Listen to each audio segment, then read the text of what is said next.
কর্তামশায়ের আবদার আলু পরোটা বানাতে হবে।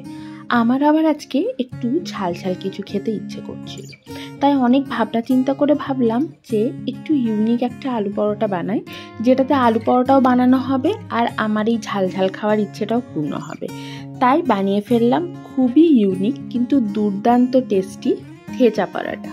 থেচা হচ্ছে মহারাষ্ট্রের একটা খুব ফেমাস চাটনি, যেটা বেসিক্যালি খুব ঝাল হয়, আর সেই থেচা দিয়েই আমি আজকে আলু পরোটাটা বানিয়েছি।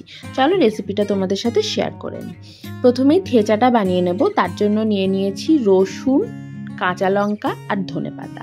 প্রথমে রসুন আর কাঁচা লঙ্কা দুটোই এক মুঠো করে, বা যতটা ঝাল খেতে পারো ঠিক ততটা, ভালোভাবে ওটাকে একটু তাওয়াতে ড্রাই রোস্ট করে নিতে হবে। তারপর এক মুঠো ধনেপাতা দিয়ে সেটাকেও ড্রাই রোস্ট করে মিক্সির বাটিতে নিয়ে নেব।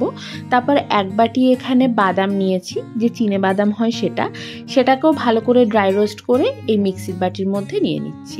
এরপর এটা একটু ঠান্ডা হলে এটাকে মিক্সিতে পেস্ট করে নেব। কোনো রকম জল দেব না, আর একদম স্মুথ পেস্ট হবে না, একটু রাফলি পেস্ট হবে।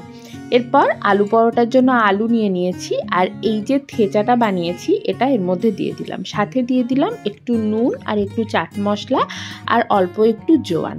ব্যাস, আলু পরোটার পুরের মধ্যে আর কোনো রকম মশলা দেব না। অন্য কোনো মশলা দিলে থেচার যে ফ্লেভারটা সেটা থাকবে না। তারপর ভালো করে মেখে নিয়েছি। এদিকে আগের থেকেই আমি আটা মেখে রেখেছিলাম। আমি কিন্তু আলু পরোটা সবসময় আটাতে বানাই, তাহলে আলু পরোটা খুব নরম হয়। তোমরা চাইলে ময়দা ইউজ করতেই পারো। আটার মধ্যে পুরটাকে ভালোভাবে ঠেসে ঠেসে ভরে দিলাম, আর তারপর ঠিক যেরকমভাবে দেখাচ্ছি ওরকমভাবে আলু পরোটার মুখটাকে বন্ধ করে নিলাম। ঠিক এরকমভাবে আলু পরোটা বানালে আলু পরোটা বেলার সময় কিন্তু পুর একটুও বেরিয়ে যায় না।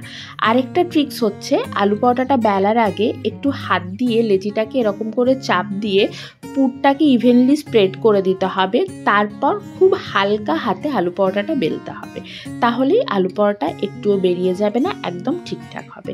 তারপর আর কি, যেরকমভাবে তাওয়াতে আলু পরোটা সেঁকো বা নর্মাল পরোটা সেঁকো সেরকমভাবে সেঁকে নাও, তাহলেই রেডি হয়ে যাবে আলু পরোটা। আমাদের বাড়িতে আবার আলু পরোটা শুধু কেউ খায় না, মানে রায়তা বা সস দিয়ে কেউ খাবে না বা আচার দিয়েও খাবে না, তার জন্য আলাদা কোনো তরকারি লাগবে। তাই আমি আজকে বানিয়েছিলাম ফুলকপির একটা দুর্দান্ত রেসিপি। তোমাদের যদি এই রেসিপিটার লিঙ্ক লাগে আমাকে জানিও, আমি পরে অবশ্যই রেসিপিটা আপলোড করে দেবো। আপাতত দেখো আলু পরোটাটা ঠিক কতটা নরম হয়েছে, আর দেখো পুরো ঠাসা। তাহলে এরপর যেদিন আলু পরোটা বানাবে অবশ্যই এইভাবে বানিয়ে দেখো।